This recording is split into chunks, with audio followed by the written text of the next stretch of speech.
Basic electricity and network theorems. Basic electricity आणि network theorems. तर आज आपण इलेक्ट्रोमॅग्नेटिक इंडक्शन म्हणजे काय शिकणार आहोत. आता इंडक्शन म्हणजे काय, तर जेव्हा मॅग्नेट आणि कंडक्टर यांच्यामध्ये कोणतेही फिजिकल कनेक्शन नाहीये तरी सुद्धा ह्या कंडक्टरमध्ये करंट हा तयार होतो, तर ह्या प्रोसेसला काय म्हणतात, इंडक्शन असं म्हणतात. Wien magnetic flux. Magnetic flux म्हणजे काय, तर magnetic lines of force. when magnetic flux moves it forces free electrons in conductor to move, which produce electric current, and this process of producing current is called as an induction. तर त्या प्रोसेसला काय म्हणतात, induction असं म्हणतात. का बरं, because there is no physical connection between conductor and magnet. आता इथे बघा, हा कंडक्टर ह्या मॅग्नेटिक फ्लक्स मध्ये असा ठेवलेला आहे, राईट अँगल मध्ये तो आहे मॅग्नेटिक फ्लक्सला. आणि ह्या मॅग्नेट मध्ये हे काय तयार झाले, मॅग्नेटिक फ्लक्स तयार झाले, lines of magnetic lines of force तयार झालेले. आणि जेव्हा हा मॅग्नेट अप अँड डाऊन करू म्हणजे असा मूव्ह करू वर खाली, त्यावेळेस काय होणार आहे, हा कंडक्टर तर कॉन्स्टंट ठेवलेला आहे म्हणजे तो स्थिर आहे, पण हे जे मॅग्नेटिक फ्लक्स आहे ते काय होणार आहे, व्हॅरी होणार आहे कंडक्टरसाठी. आणि त्यामुळे कंडक्टरमध्ये काय तयार होतं, तर करंट हा तयार होतो, फ्लो ऑफ चार्ज होतो आणि त्यामुळे करंट तयार होतो. आता इथे आपण मॅग्नेट मूव्ह करण्याच्या ऐवजी जर कंडक्टर जरी मूव्ह केला, मॅग्नेट तसा स्थिर ठेवला म्हणजे त्याला हलवलं नाही, फक्त आपण कंडक्टर जरी हलवला तरी सुद्धा त्या कंडक्टरमध्ये काय तयार होतंय, करंट तयार होते. आणि त्या प्रोसेसला काय म्हणतात, इंडक्शन असं म्हणतात. म्हणजे if you move conductor A B instead of magnet then also induction can be observe because the conductor cuts magnetic flux. Hence whenever either flux is in motion or conductor is in motion, electricity is produced in the conductor by induction. आता इथे जर आपण मायक्रोमीटरनी current flow होतो का नाही ते जर बघितलं तर मायक्रोमीटर मध्ये रीडिंग येते.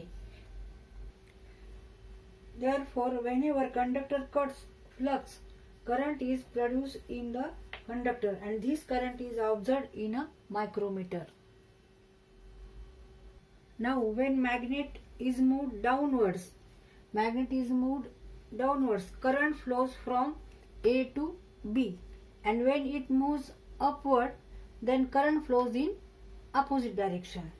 म्हणजे जेव्हा मॅग्नेट हा डाऊनवर्ड डायरेक्शननी मूव्ह केला तेव्हा काय होणार आहे, करंट फ्लो म्हणजे चार्ज फ्लो कुठून होणार आहे, ए पासून बी पर्यंत. आणि मॅग्नेट परत वर नेला, अपवर्ड केला, तर आता मात्र करंट बी पासून ए पर्यंत फ्लो होणार आहे. आता इथे अनदर ऑब्झर्वेशन काय आहे अजून, जर तुम्ही एखादं व्होल्ट मीटर ए बीच्या अक्रॉस कनेक्ट केलं तर तुम्हाला काय दिसेल की व्होल्ट मीटर मध्ये व्होल्टेज पण दाखवते, म्हणजे इंड्यूस्ड व्होल्टेज आहे. म्हणजे ह्या कंडक्टरच्या अक्रॉस इंड्यूस्ड व्होल्टेज तयार झालेला आहे.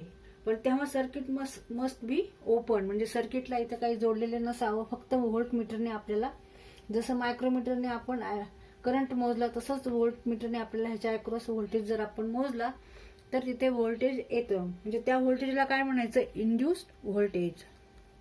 जेव्हा आपण ह्याला व्होल्ट मीटर जोडू तेव्हा आपल्याला जे व्होल्टेज दिसेल त्याला काय म्हणायचं, इंड्यूस व्होल्टेज. पण तेव्हा सर्किट कसं पाहिजे, ओपन, म्हणजे इथे कंडक्टरला काही जोडलेलं नसावं, फक्त आपल्याला कंडक्टरच्या अक्रॉसच व्होल्टेज मोजायचं आहे.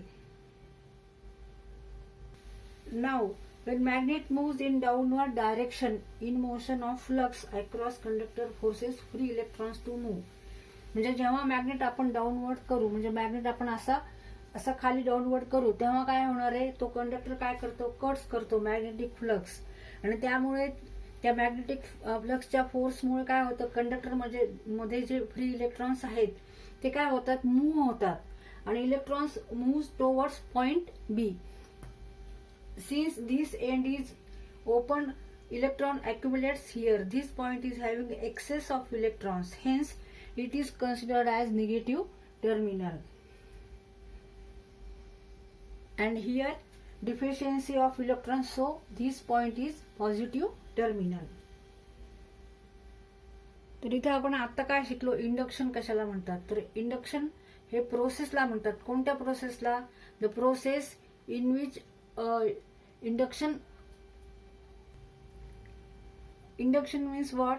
When there is no any physical connection between conductor and magnet, even there is producing current, then that process is called as induction.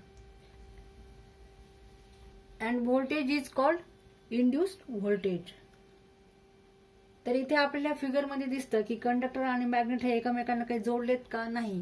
तर कंडक्टरच्या मधून असा कंडक्टर आहे, ह्या मॅग्नेटच्या मधून असा हा कंडक्टर आहे. आणि इथे जे मॅग्नेटिक फ्लक्स तयार होतो त्याला हा कंडक्टर काय करतो? कट करतो. मॅग्नेटिक फ्लक्स कट करतो. जेव्हा मॅग्नेट आपण अप अँड डाऊन करू तेव्हा याच्यामधले जे फ्री इलेक्ट्रॉन्स आहेत ते मूव्ह होतात या मॅग्नेटिक फ्लक्सच्या फोर्समुळे, आणि इलेक्ट्रॉन फ्लो होतात, त्याच्यामुळे करंट हा वाहतो. किंवा इव्हन मॅग्नेट तसंच ठेवलं आणि कंडक्टर जरी व्हॅरी केला, म्हणजे कंडक्टर जरी आपण मूव्ह केला तरी सुद्धा कंडक्टर काय करतो? मॅग्नेटिक फ्लक्स हा कट करतो. आणि त्यामुळे सुद्धा परत इलेक्ट्रॉन हे मूव्ह होतात, फ्री इलेक्ट्रॉन्स हे मूव्ह होतात, आणि म्हणजे चार्ज फ्लो होतो आणि करंट तयार होतो. आणि तो करंट फ्लो होतो तर तो आपल्याला बघायचा असेल तर आपण कशाद्वारे बघितलाय? तो मायक्रोमीटर. इथं आपण ह्याच्या अक्रॉस काय लावलं? मायक्रोमीटर. ह्याच्यामध्ये आपल्याला करंटची रिडिंग येणार. आणि ह्याच्या अक्रॉस आपण जर व्होल्टेज लावलं, व्होल्टमीटर लावलं, तर ह्याच्या अक्रॉस सुद्धा आपल्याला व्होल्टेज दिसणार. त्याला काय म्हणायचं? Induced voltage. आणि करंटला काय म्हणायचं? Induced current. इलेक्ट्रोमॅग्नेटिक इंडक्शन आणि इंडक्शन आपण बघितलं. आता त्याच्यानंतर आपल्याला बघायचं इंडक्टन्स. आता हा नवीन शब्द आहे, inductance. Inductance means what? It is the ability of conductor to produce induced voltage when current through it varies. म्हणजे ही कंडक्टरची ॲबिलिटी आहे की तो इंड्युस्ड व्होल्टेज तयार करतो. जेव्हा त्याच्यामधून करंट हा कसा होतो? व्हॅरी होतो, तेव्हा त्याच्या अक्रॉस इंड्युस्ड व्होल्टेज हे तयार होतं. पण असं केव्हा पॉसिबल होणार आहे? जेव्हा त्याच्या अक्रॉस करंट हा एसी असणार आहे. एसी करंटमुळे काय होणार आहे? तर एसी करंटमुळे मॅग्नेटिक फ्लक्स सुद्धा काय होणार? व्हॅरी होणार आहे आणि त्याच्यामुळे इंड्यूस व्होल्टेज तयार होणार आहे. Induced voltage is the result of flux cutting across a conductor because when AC current flow through it, magnetic flux varies its strength and the direction which is equivalent to motion of magnetic flux. म्हणजे conductor मधून जेव्हा AC current जाईल, म्हणजे जेव्हा when AC current flows through conductor, then magnetic flux varies its strength and direction, and which is equivalent to motion of magnetic flux. पण जेव्हा current हा DC current असेल तेव्हा काय होणार आहे? when DC current flows through a conductor, जेव्हा DC current हा कंडक्टर मधून जाईल तेव्हा voltage induction is not possible. Why?